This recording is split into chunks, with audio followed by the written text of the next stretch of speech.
8 years ago, my wife and I constructed a tiny house on a flatbed trailer and moved it into the woods down at one of our farms. It's surrounded by woods, has a little park-like setting down in the creek bottom and a dry creek bed. It's dry most of the year. Built a big deck around it. This has been such a great asset to the farm. But we do have to clean it off about every other year. It builds up with mildew and leaf tannin on the deck. So we have to bring down the power washer and clean it up once every couple of years. The inconvenient part, though, is that because of its location, we have no running water down here nor electricity.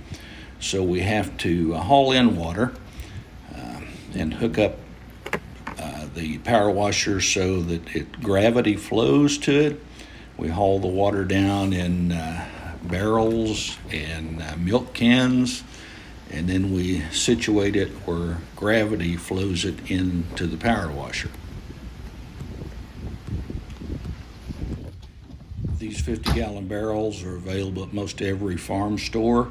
These milk cans are remnants of when my folks milked by hand and sold milk in cans from between 65 and 70 years ago. But this barrel has a faucet on it that we can hook the hose up to. You got to take the lid off so it doesn't create a vacuum in there. And it works pretty good. When you open it up, you have to get a little bit of air out of the power washer to begin with, but once it gets primed, it works really good.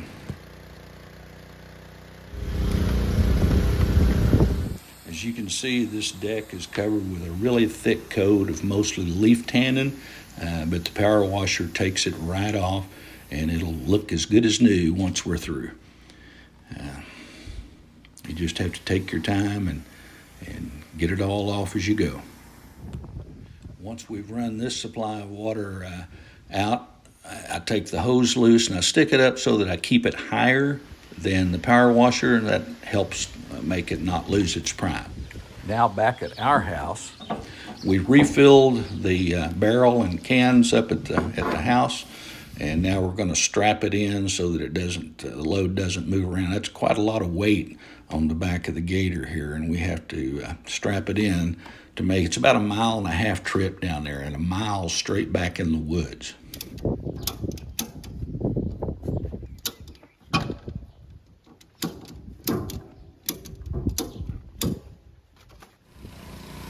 Now that we've got the deck cleaned off, we're starting on the vinyl siding. It doesn't look too bad here on the south side, but when we get around on the west and north side, it's really got a lot of mildew. And of course, we have a matching outhouse too that we have to clean off the outside.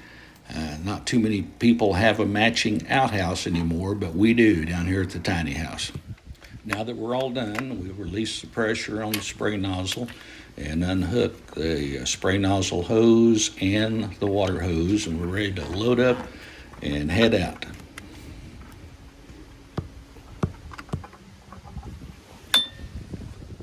Now, I told you this tiny house is a big asset to the farm, and I'll tell you why. My wife loves to travel and take vacations. I would be content to stay here at the farm 365 days a year. So having this nice little tiny house down here allows us to get away for the weekend several times each year. My wife enjoys it, and so do I, and I don't have to leave the farm as often. As you can see, it's a pretty attractive little building. My wife has it finished inside just immaculately, and it makes it a real nice little getaway. It makes her happy. I can stay here close to the farm when cows are calving or any problems like that. And a little added benefit, this is also in the middle of the best deer hunting area that I have on the farm. And so this is kind of my deer hunting cabin too, complete with an outhouse.